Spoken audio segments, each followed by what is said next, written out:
Hello, friends. Welcome back to another episode of The Morning Cup. I'm your host, Emma Schmidt, and today we're joined with guest Jackson Frey. He's a director of performance at GVN, and today's conversation is heavily based around training considerations for hockey players.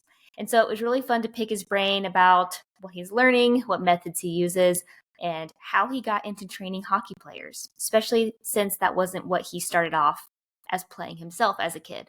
And so I'm always curious on how coaches or just people get to where they are.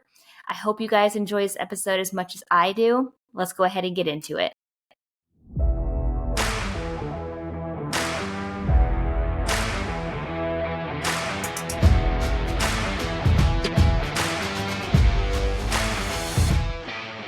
So, do you want to tell our audience a little bit about yourself? Like, who are you? What do you do for a living? And then, yeah, we'll get into it. My name's Jackson Frey. I'm from Portland, Maine, originally. I'm a sports performance coach. I'm the director of performance of GVN Performance's North Shore, Chicago location. I've been doing the whole strength and conditioning thing now for 10 years. I think my first internship was 10 years ago. Went to Springfield College, Massachusetts, got to intern at Boston College, did the whole grad assistantship thing in Southeast Missouri State. And I've kind of been in the Midwest since, went down to the South for a little bit, worked at Nichols State, came back up to St. Louis when I transitioned in the private sector. And then I moved to Chicago 6 years ago now. And I've been with GVN Performance for 3 years, going on 3 years. So Been around a little bit on the East Coast. That's right. Yeah. Just gotta go where the jobs are, Right.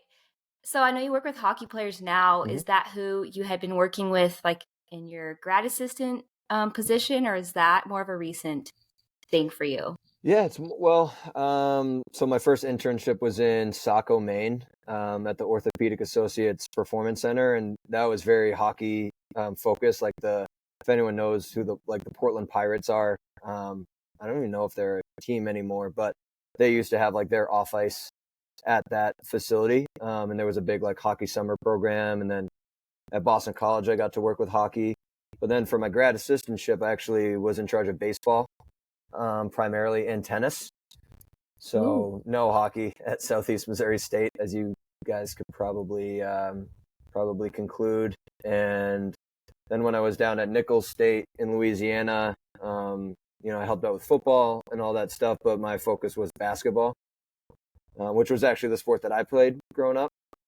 And I didn't really get back into hockey really until when I was working up in Chicago at a private training facility. The first facility I worked at when I moved here, I had maybe 5 or 6 hockey players that I was training one-on-one, and kind of part of the continuing education for the facility I was working at is they wanted you to kind of develop a niche, and I was like, I'm already kind of doing it, so why not just dive deep into hockey? So did some consultations with Bridgesh Patel, Kevin Neild, did a mentorship with Ben Prentice, and just tried to soak up as much as I could from all the those bigger name people that you think of when you think of hockey strength and conditioning. Wow, I love meeting people who are in a certain sport and they didn't do that. I thought you played hockey. Yeah, I'm not gonna lie. I bought my first that. pair of skates 6 months ago, and our gym is actually in a rink, so I try to get out there every so often, but it's not pretty. It's so hard, dude. It's not pretty. I have to say a little on my end about you, because I always like to gas up my guests a little bit. So how I know Jackson is from Instagram. That's how I know most people that I really have on my podcast. But I just remember from the get-go, you were always so nice, and we talked about FRC, and then you would just you just helped me so much with the sports performance education stuff, because that's kind of where I wanted to shift my focus to. So I just think you just know so much. I don't know how you've had the time with all the things that you've done to absorb all that information, but just you being willing to share and give me some of your educational bits has been very appreciated. So thank you. Of course. Yeah, I remember when I Yeah. first came across your Instagram, I could obviously see the big FRC influence, and I wanted to learn as much about that as I could. So, naturally I wanted to return the favor and try to, help you out in any way I could. I think I've just been lucky enough to learn from so many different people that every single person has a different, it's like every person you interact with, like they've been influenced from all these different people. So it's like you just pick up, little nuggets from all these different things. And I just feel like once I found something I was passionate about, I wanted to soak up everything I could and learn as much as possible, which is a good thing and a bad thing. Sometimes, because sometimes I bite off more than I can chew with what I'm trying to learn about. But yeah. Man, that's a whole other tangent. I feel the same way. It's just there's so much out there, and you can go really, shallow on a lot of concepts, but you can't go very deep when you spread yourself out like that. Mm-hmm. And I've definitely found myself in that position too of trying to spend a budget, because we get a continuing education budget at where I work. And so I'm just trying to buy courses and complete them. And it's not like that in the real world when you work with people. It's like, when do you find, I think this is most coaches' problem, is when do you find the time to take the courses and do that work? 100%. Yeah. It's got a lot of podcasts and listening to things on the long commutes.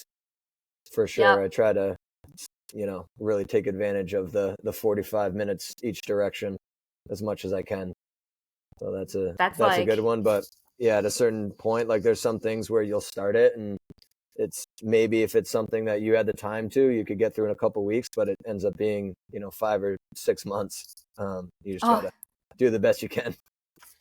I've got one going since last January. So man. Which we got to step that? on the gas. I feel really bad saying this. It's a great course, but Mike Robertson's Complete Coaching course. Awesome course. It's just a lot of modules and videos. Very thorough and a really awesome course. I've just, again, bit off more than I could chew. Yeah, he's a smart guy. He could go on for hours. Yes, I was lucky to take his course and I got to see him in person. But nice.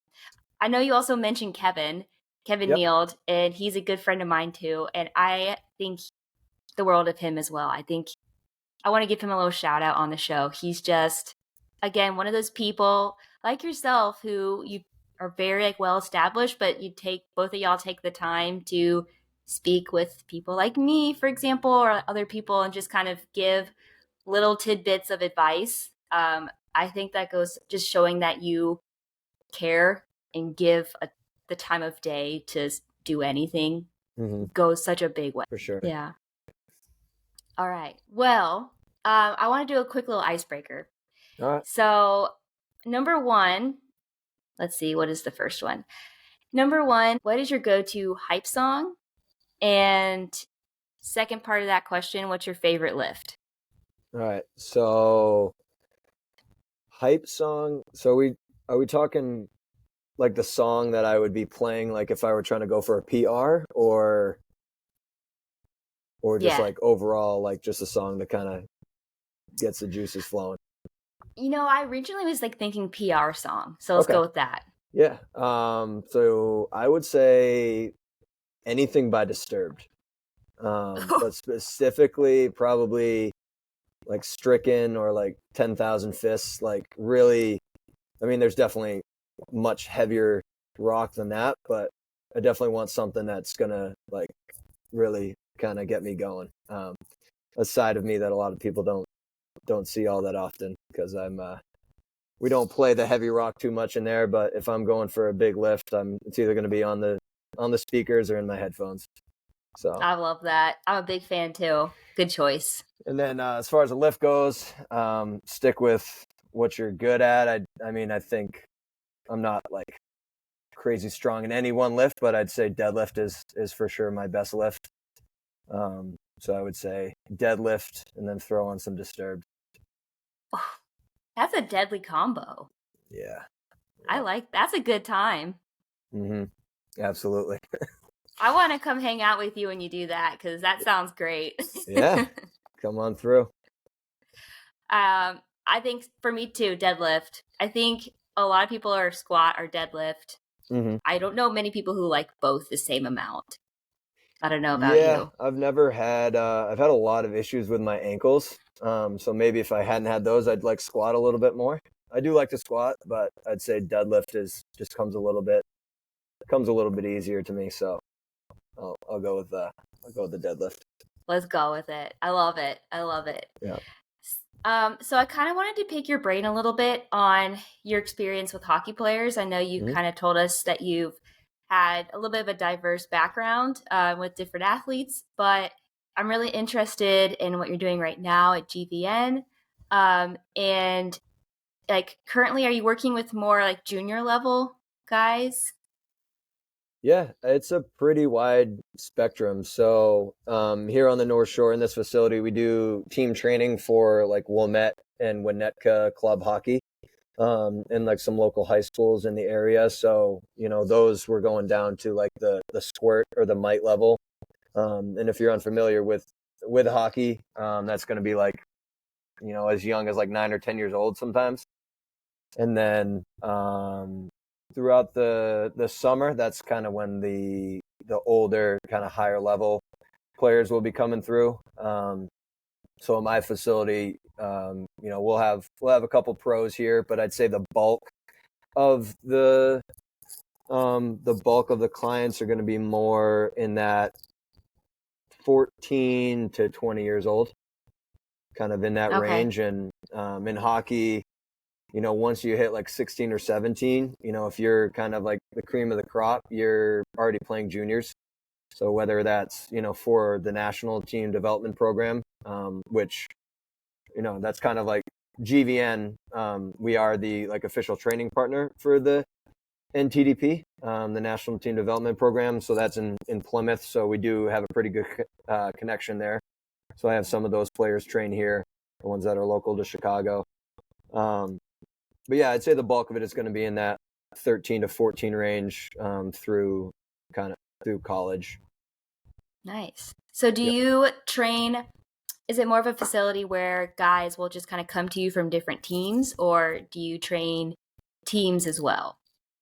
Yeah, so we do the team training, and then I do some consulting as well for like the Green Bay Gamblers of the USHL. So Oh, I'll do nice. their like remote programming through our app, and then I'll run their testing and all that stuff. But beyond that, it's just people who seek us out, that want to come train. So we probably have people from youth teams, probably like 15 to 20 different organizations. But a lot of them will just be training at the same time based on, the age and all that. Cool. Yeah. So do you have people is it kind of like a come and go situation? Or do most of your guys stick around for like the full, like, do you have like a set in stone training program for these guys? Or is it kind of vary Do you due mean to the like season? in season versus off season, or? Yeah, yeah, like in season versus off season. I'm sure that looks totally different. Mhm. I guess I'd like to talk about in season training after this, but like off Yeah. season training, are they more consistent? And if so, are they following like a through and through program? Yeah. So for the off season, I mean, the thing with hockey is they don't really have an off season. But if we Right. call the summer their off season, that's where if you train with us during the summer, you train 5 days a week. So it's very, very intense. You just go all in, because a lot of these kids, in a perfect world, I'll get 8 to 10 weeks of like consistent training. Mm-hmm. And then throughout the year, for like the in-season training, if they're local to Chicago, they'll come in, anywhere from 1 to 3 times a week. And then in the summer, and some people start April or May, just kind of depending on when their season ends. They'll dive right in 5 days a week. So 5 days a week. I'm just really interested in program design and especially with hockey players, because I'm like, and when you get into the in season, I'm very excited about that. But in the off season, 5 days a week, what would that roughly look like? Is that more of like a different emphasis each day? Is it more like a total body? Yeah. What does that look like for you? So we do total body for the most part. A lot of it will depend on kind of the level that they're at. But we'll do 5 days a week. Wednesday is kind of like a active recovery restoration day, so they do kind of get like a little reset midweek. But Monday and Tuesday, we get after it like full body both days. Thursday is kind of like my universal speed day. I call it the Ricky Bobby day. I don't know why I started doing that last summer, but I'm gonna stick with it for now. And then Fridays are just kind of like a higher volume day. I try to, Tuesdays and Fridays are probably the toughest sessions, and then Wednesdays kind of a reset, and then obviously they get their weekend to kind of let themselves recover, try to go enjoy themselves a little bit, and then be ready to go again for Monday. But yeah, I try to do a different emphasis every day. I'm kind of like learning from Ben Prentice and Christian Thibodeau with the omni contraction, or I think Ben calls it like the quad current system. I follow that like to some degree. So, we'll probably have like an ISO day, an eccentric day. I'll do that speed day, and then a concentric day, especially for the developmental age kids. So, looking 14 to 17 or 18. And then, if they have some training years under their belt, I'll probably let the assessment kind of individualize the programming a little bit more. So we use Hawk and Dynamics force plates here. So if I see that, there's certain metrics where they're really high and spending a whole lot of time continuing to like a whole lot of training volume on that might not be the best use of our time. So I'll try to accommodate that and give them what they need the most of, while also, doubling down on kind of their superpower or what they're already good at, which, because when they get to that point, there's a reason that they're at the level they're at. So I do want to bring up their weak points while also appreciating, why they are who they are. And I think that balance, how much you do of each one, is kind of the biggest like struggle right now. Because I feel like it's a very fine line, and you want to make sure you do both. But right.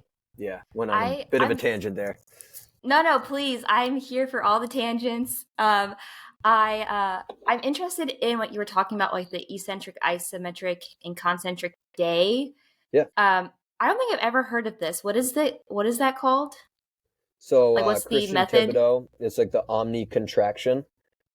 So if you think of like triphasic, where they do, you'll do one mesocycle of eccentric, then one meso of isos, and then one meso of concentric. Christian Thibodeau kind of came in and said, like, why not train them all at the same time? So essentially what you do is, if you're doing like you're familiar with like accumulation phases and intensification phases and all that, right? Yeah. So in an accumulation phase, longer sets, longer time under tension, but it's still going to be an eccentric focus. So you can do eccentric methods, you can do isometric methods, you can do concentric methods. And there's different rep schemes and different protocols that are going to be more for, hypertrophy, more of in those accumulation phases. And then when you get into intensification phases, then you would do, lower reps, higher load, but still, your ISO day could be overcoming ISOs, or it could be a heavy yielding ISO. Your eccentric day could get into, super maximal eccentrics, if the athlete's ready for that. And then concentric could either be, from a dead stop with like a trap bar deadlift, barbell deadlift. You could do, Anderson or the pin squats, or again, for the concentric, you could just do reps and just not worry as much about the tempo. Right. So we use that quite a bit, where we'll just have, Based on what phase we're in, we'll have a day for each, and then just kind of make the sets and reps match what the overall goal of that couple weeks is. I love that. That's super interesting because I'm currently like kind of doing a triphasic-esque program for myself. That's what I've been going off of for like a year and a half. Yeah. And I've seen really great results for me and like what I want to do. Mm-hmm. But I think that's interesting. And because I've always been curious about that. And it kind of seems similar-ish to, in a way, like West Side Barbell, in the way of like having different days of like the max effort day, dynamic effort day. And then I'm forgetting what the last one is. Repetitive effort or repetition method. Yeah. So kind of like that daily undulating model. Yeah. I'd say this is more, there's a million different ways you can go with it, obviously. I know. West Side was more of like that high load. So like an intensification phase, the way we do them, is more like you're going to go heavy multiple days a week. Whereas like West Side would be, you have one heavy day and then you have one speed day. Right. So I do that in a sense because I do try to keep like that Thursday consistently kind of a rate of force development day throughout the summer, throughout the off season. And then even in the in season, I'll do like a strength day and then a speed day. So, but yeah, with like that whole kind of omni contraction, you could focus on like high volume every day. So it'd be that repetitive effort method multiple times a week, just with different focusing in on different muscle actions. And this would be more for an advanced lifter, correct? Or does it matter? I mean, I'm sure people would disagree, or some people That's may fine. disagree. I think it's just a question of what methods you're going to choose. So, maybe for like a 15 or 16-year-old who's never really had exposure to extended eccentrics, maybe I would do, 4 or 5 reps with like a 6-second eccentric. So that would be like their intensification phase. And then for a college athlete who's already, been training with me for 3 to 4 years, that maybe they're doing like a super maximal eccentric. So both of them are kind of like an intensive eccentric type day. But just scaling it because you don't necessarily want to put a 14 or 15-year-old, under like 110% of their max on the way down when they haven't really even touched heavy weight yet. So yeah. Okay, that makes sense. So I'm not really familiar with the super maximal training because I've just never had to do that with anyone I've worked with. So what would that look like for a more advanced lifter, like you're talking about, like a collegiate athlete? Yeah, I would say you're definitely going to want to keep time under tension below for the whole set, like under 20 seconds, probably closer to 10. So an example is, are you familiar with like the eccentric hooks that you can get from like Rogue? Yeah, do they kind of pop off at the bottom? Yep. Okay, yeah. Yeah, They so go there's like a couple this? different ways. Yeah. So there's a couple different ways you can do it. We have those here. So, you can go down with, let's say your max is 300 pounds. You could go on the way down, you could have 315 in total weight, even including the hooks and the weight attached to the hooks and all that. And then on the way back up, maybe you're going up with like, 250. Right. So okay. because you're stronger eccentrically, and that's kind of the whole idea behind it. You can go down with more weight than you can come back up with. So you go down with a certain amount and then you come back up, and then you re-rack it and then you got to put the hooks back on. So you're probably only going to want to do like 1 to 3 or 4 reps per set with like a 3 to 5 second eccentric. There's a million different ways you can take it, but that's kind of the idea behind it. And you could even I've even seen people do it if you have like lifting partners. Say you have a group of like 4, you could go down with a certain weight, and then you could have people at the very bottom take the weight off, like the partners on each side, and then come back up.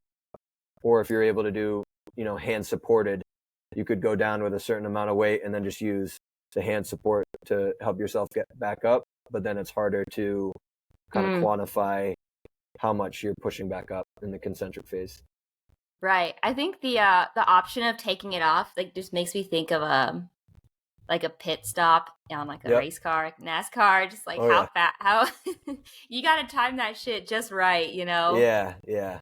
I mean, you could have like the crash bars there for safety too, but then Yeah, if they're waiting on the crash bars, then they lose all that momentum. The lifter right. does, so you got to kind of overcome that. But yeah, you definitely need to trust your training partners Oh yeah, that's the ultimate trust right there, I for think. sure. Like that's the test. Instead of the trust fall, it's like how fast can you and Yeah. efficiently can you take off the weight? Well, this is a funny one. Talk about like trusting your coach or trusting your training partner. When I first started working um, for GVN, I was helping out with just one of the groups I was training during the summer, and it was a pro group. And Juan was one of our coaches. They were doing barbell like bench press throws, which Oh, which if you have a Smith machine, then it's easy. But yeah.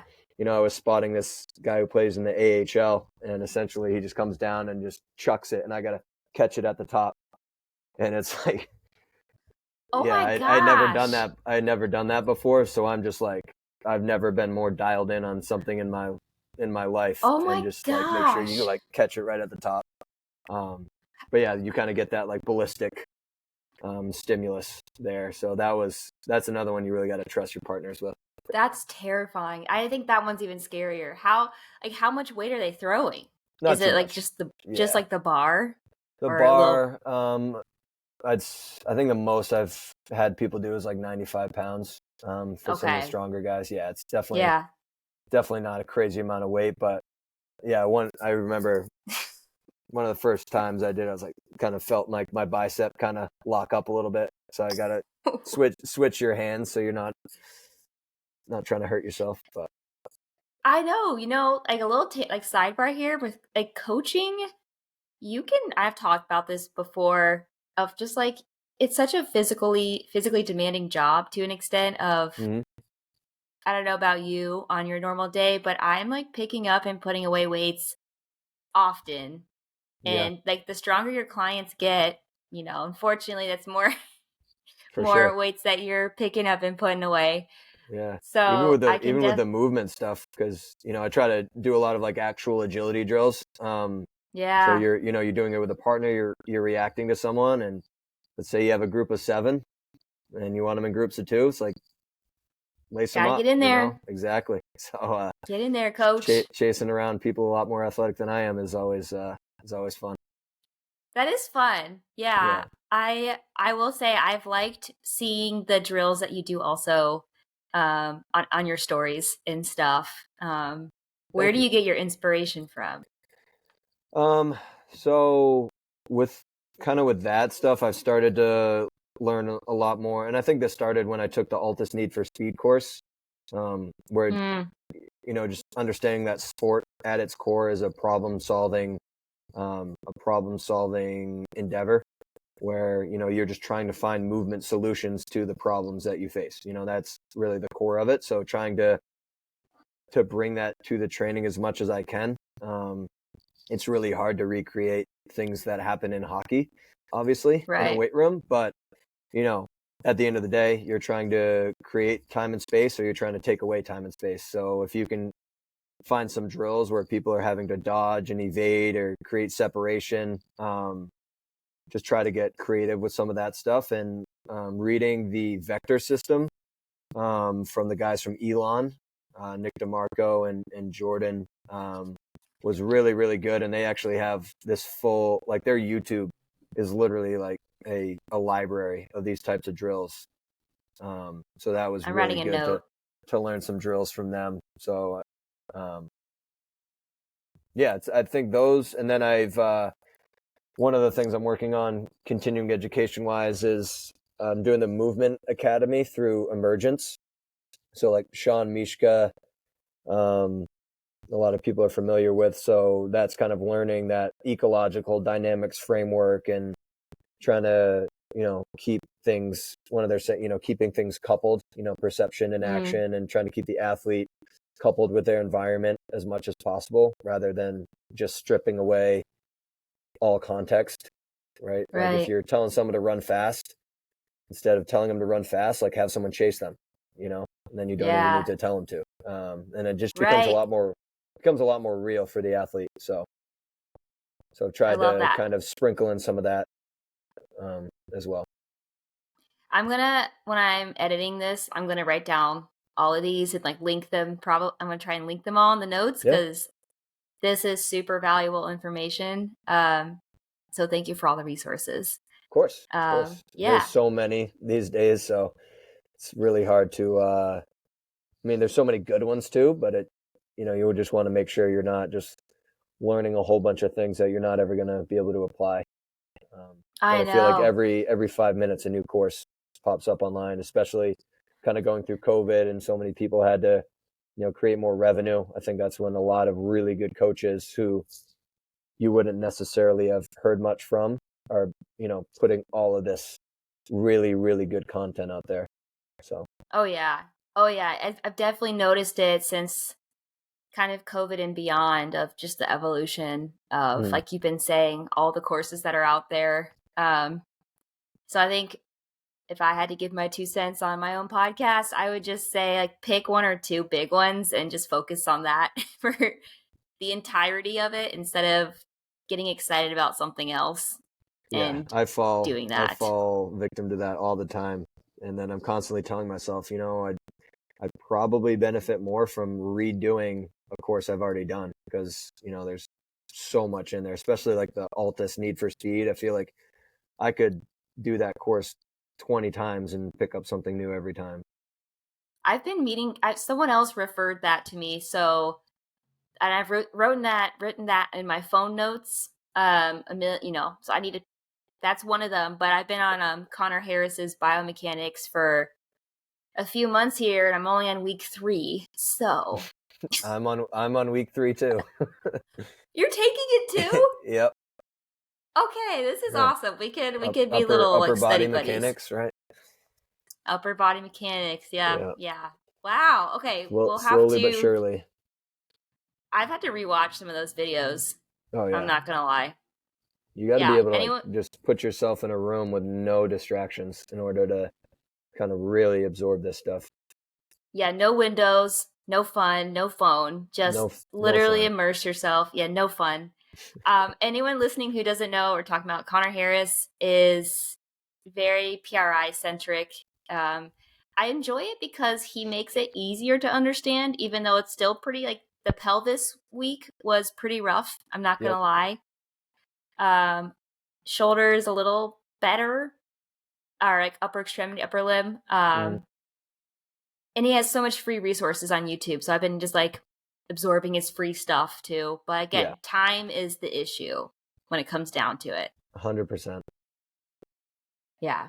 Well, we'll nerd out separately on the Conor Harris stuff because I still don't fully understand it enough to talk about it. Yeah. It's a lot. It's It good is. stuff though. I'm taking a PRI course in the fall, Hmm. so I'm hoping that this sets me up for success. Yeah. Yeah, so Which one we'll are you see. taking?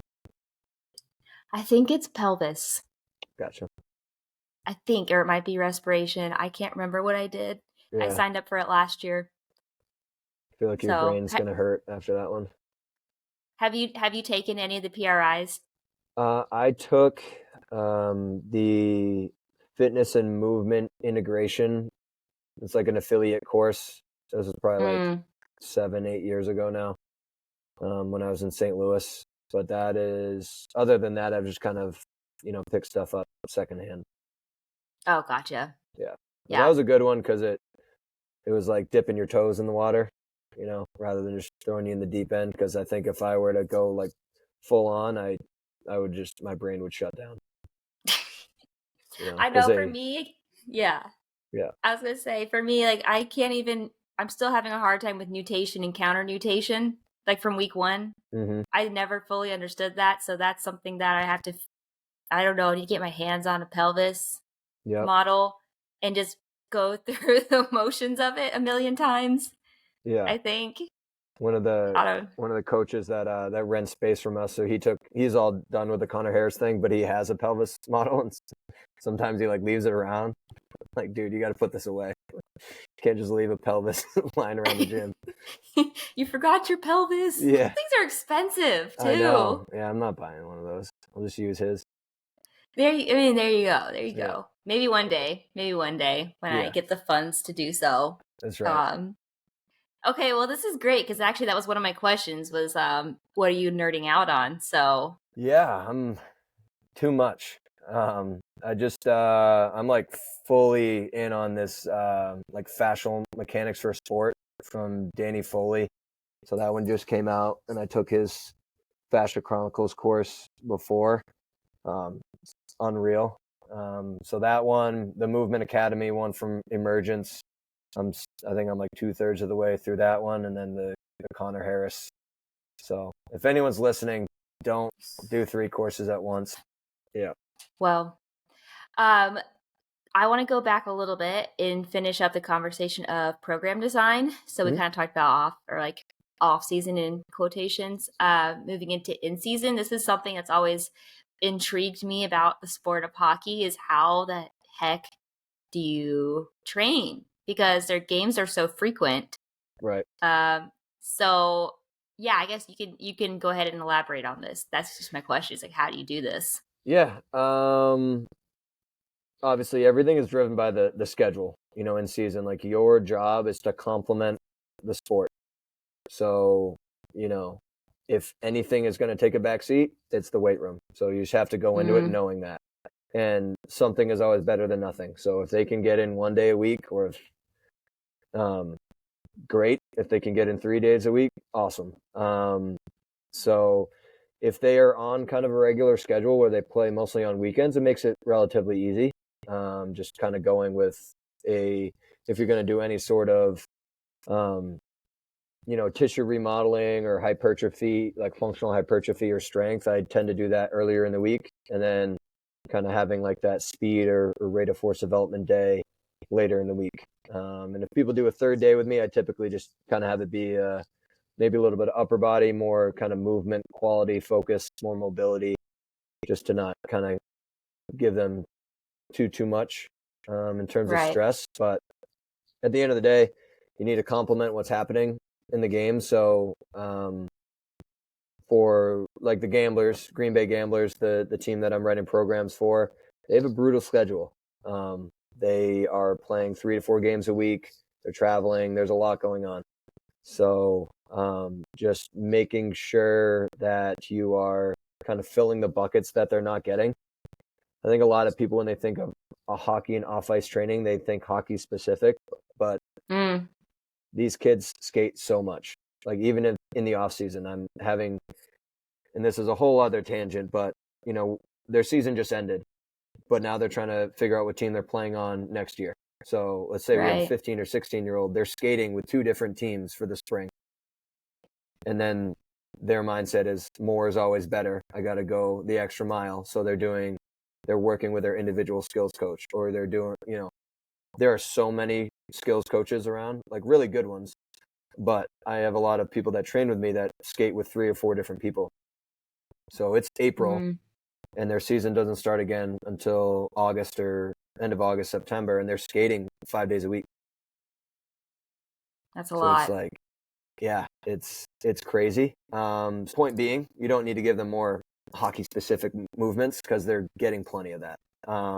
We're just trying to fill the buckets as best we can, meaning, everything in hockey is so kind of laterally, like frontal plane driven. You're getting so much stress, through your glute med, your external rotators, your abductors, that you just want to wind down from that. Like give them the opposite of what they're getting in the game, because just giving more. What I tell a lot of people is, hockey is an invention of man, or of we were not designed to skate. It is a brutal, even obviously I'm not an efficient skater, so I'm not a great example, but I go out there and skate and my back is on fire. Like low back pain, like tight hip flexors, overstretched, hamstrings, right? Like you're getting all these imbalances that long term are not great for you. So you just want to make sure that you're just really taking care of the joints, especially the hips and the groin throughout the season, just because the volume is so high. And if you get an opportunity here or there to, get a little bit stronger, get a little bit faster, great. But depending on the level of the person that you're working with, a lot of times you're just, doing as much as you can. And just understanding that it's never going to be perfect and you're not going to get insane results in season most of the time. So just doing the best that you can, especially a lot of these kids that'll train with me 1 or 2 times a week. They also have off ice through their organization that they play for. So I'm really trying to give them something that they're not going to get, that I know is going to be valuable, but they're not going to get elsewhere. Right. That's super insightful. And I mean, it makes sense, but I always like to bring social media into the mix of you do see people wanting to do these like sports specific things, but you have a very good point of saying most of these kids are doing this 5 times a week. So that's just adding fuel to the fire at that point. And so I can also agree with how it doesn't feel great to skate. I have played a few times and it is really rough. I'm not going to lie. My ankles hurt, my back. I have this gnarly ankle thing going on. So it like digs into the skate because I rent skates. So I just give them a lot of props. The Bower bump yet? Have you heard of that? Bump. Is it on the back of the heel? Yeah. My boyfriend has that. Yeah. It's like he's been in skates since he was like 3. It's crazy. Yeah. No, I just have a weird ankle that sticks out on the side. Like the bone is a little bit sticking out.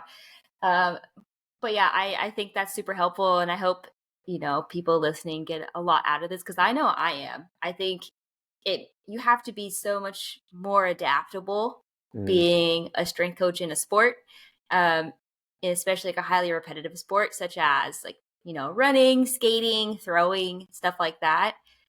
So I like how you've mentioned it's more of like giving them what they're not getting and filling the right buckets. And it's not the sexy stuff. I think that's so important. When it comes to sports performance, it's not always sexy and cool looking. And it shouldn't be. Right. Like, what are you doing? What's the goal? Yeah. Get more Absolutely. clicks. That's what you got to do, apparently. But I don't think it's worth it. It's not worth it because it's a lie. So, just keep staying true to what you're doing. Yeah. Appreciate that. Yeah. Just in case you needed that. Appreciate it. I mean, I think when it comes to, this could be with like any sport, but I just think of when they're kind of like that developmental versus like specialized, I try to, like parents will say, it's like the same conversation every time, like they need a quicker first step, or they need more of this or more of that, or, they need to do hockey specific training. And I just say, if you were a 14-year-old basketball player versus a 14-year-old hockey player, your training is going to be very similar. So I try to make the best athletes possible that happen to play hockey. That being said, if you are in a place where you're working with high level Division I or, professionals, then I think it's really important to kind of work back from the game and think, okay, what can I do to prepare you for this? But yeah, it's kind of, it's a spectrum and it's a journey of development over time. And I think people just get too, parents especially, they get a little bit too gung-ho on the hockey specific training. It's, at the end of the day, it's usually not what they need. I love that this is like the main point of the podcast, I think, today. But I kind of wanted to lump this in. So we kind of talked about this before the episode today, but there was a Mike Boyle post about the single leg RDL versus barbell, like bilateral RDL. And I was curious so he's very anti-barbell, like bending under heavy loads. He likes the single leg, which he calls the stiff-legged deadlift instead of an RDL. Do you use both with your athletes? And yeah, Yes. what does that kind of look like for you? Yes. And I feel like this is the answer that you'll get from almost every strength coach. It just depends on what your goal is. Mm-hmm.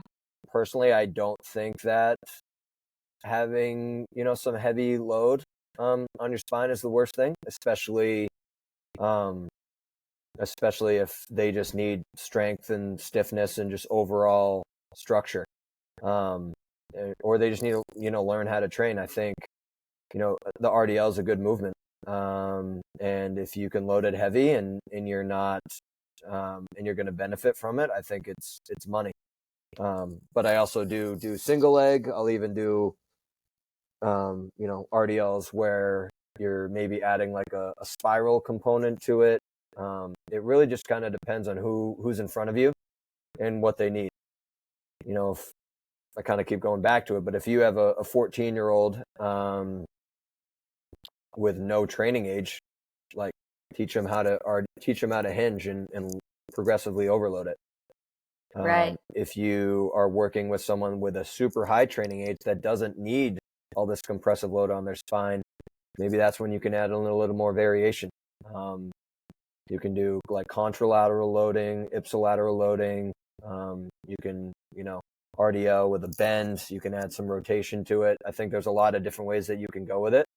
But I think having both in there in some regard is usually, or that's the way I do it anyway. I love that. I'm the same way. Honestly, I'm very big on teaching to not fear movement, and I think kind of instilling that bending under heavy loads is dangerous Mm-hmm. is kind of fueling the fire of, hey, I'm going to hurt my back if I do this. Yep.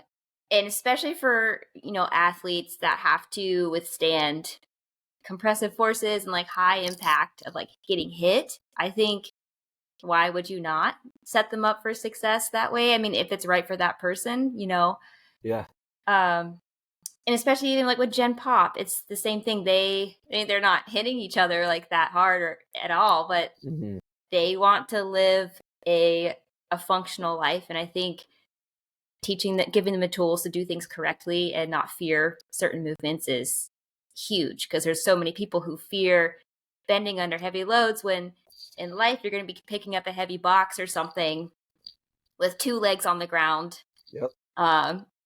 And I'm with you on that 100%. Yeah, and I think so many of especially like even early on when I was getting into exercise science and strength and conditioning is, I would think, your spine's never supposed to bend. And obviously you, especially kind of with your FRC background, I'd say we've kind of moved beyond that. So yeah, I mean, adding load to the spine, I think is a good thing. You shouldn't be scared of that. Obviously you need to be smart about it, just like with anything else. But yeah, I mean, double leg, single leg, just look at the person who's in front of you. Like some people may just be better single leg than double leg, or maybe their genetic makeup is going to be, you're going to benefit more from one or the other, which is a whole other tangent that we don't need to go off on right now. But yeah, at the end of the day, it's have variety, do both. What is the goal of what you're trying to do? And, sometimes double leg's going to be better. Sometimes single leg's going to be better. So it's kind of like with anything else. There's not a whole lot of bad movements out there. It's just a question of where you plug them in and why they're there in the first place. Damn, mic drop. That was good. So kind of like to start to land this plane. Yeah. I've loved this conversation. Likewise. But I don't want to take your whole day. What was a moment of adversity as a coach or just a human that you've encountered in your journey, and how did you overcome that?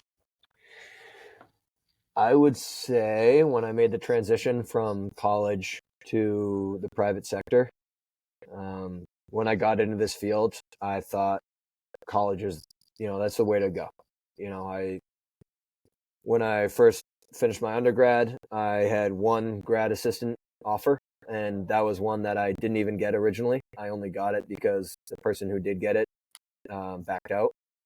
So, I took that, I was thinking I'm just going to ride, I'm going to work in college sports for my career. And that was just kind of all I really, not all I thought that there was, but it's all I thought I wanted to do. Mm-hmm. And then, life throws you a curveball. So, I met the girl, who's now, my wife, mother of our son. So, that's that was a very tough decision to change from just kind of sticking, I was working in college basketball. I grew up playing basketball. I'm like, this is sick. I can keep this going and maybe I'll be able to work for, a professional team someday.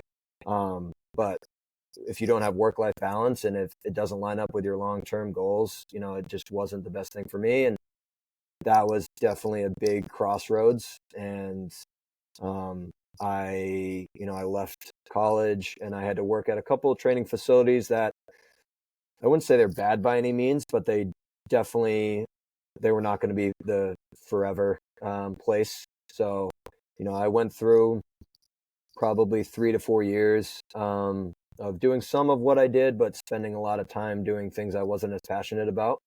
And, then the whole GVN thing kind of presented itself to me and, it's kind of all worked out in the long term. And now I get to run my own gym. So going kind of the journey of the transition, like that was a big, a big point in my life where it was really, really hard, but it was the right decision long term. Right. I think, it always evens out in the wash and it works out how it should. But I think making those hard choices that eventually will be the right choice, even though it's not the choice you want to make initially, like exactly what you just told me, it's just cool to see it through and to see it and to know that you were right about your choice. Sure. I definitely had to have some people in my life, knock some sense into me because I feel like strength and conditioning in general, you're just like supposed to grind and suck it up and, Right. just figure it out. But, I definitely wouldn't have been a very happy person overall if I hadn't kind of made the decisions I did. So. Right. I love that. Thank you for sharing that. Of course. Last question, the hardest question. Here we go. Here we go. Hope you've thought of something. Mm-hmm. What is one piece of advice that you would give your younger self? Piece of advice to give my younger self. I would say that just like be ready for anything. Like don't think your plan's gonna work out. Like because things are gonna happen and you're gonna have to. There's gonna be forks in the road. And I am obviously I'm talking like I've lived 50, 60 years here, but yeah, just like with your professional journey or like just your personal journey, it's never gonna work out the way that you think it's going to. And you just got to kind of roll with it and just be yourself and be authentic. And yeah, just don't think life is going to go to plan. I think that's great advice. Yeah. It's very true. Yeah. I would probably say you the moved same across thing. the country, right? I thought my life was going to be a lot different, Jackson. Yeah. I thought I was going to be a physical therapist when I grew up, and I'm not doing that. Yeah, I thought I was going to be a basketball coach until my college basketball coach said, "You don't want to be a basketball coach." So yeah. Yeah, that's great advice. I'm really happy you could think of that. Yeah, I honestly thought of here. it just now. So That was great. It's always organic, right? Yeah, Kind of speak from the heart. exactly. Yeah. Well, I just want to thank you so much for being here today, spending, a whole hour here with me. Yeah. Chatting. I feel like it goes by so fast. It does. Where can the people find you if people want to keep in touch or follow your work? Yeah. Instagram at Forced by Fry, and then Twitter as well. But same handle, but I'd say Instagram is where I put a lot more of my kind of professional content, and I'll I think I'll respond to anybody who will reach out. So if anything that someone heard resonated, or they wanted to learn a little bit more about, anything I'm doing or anything I've learned, I'm definitely an open book. So happy to chat anytime.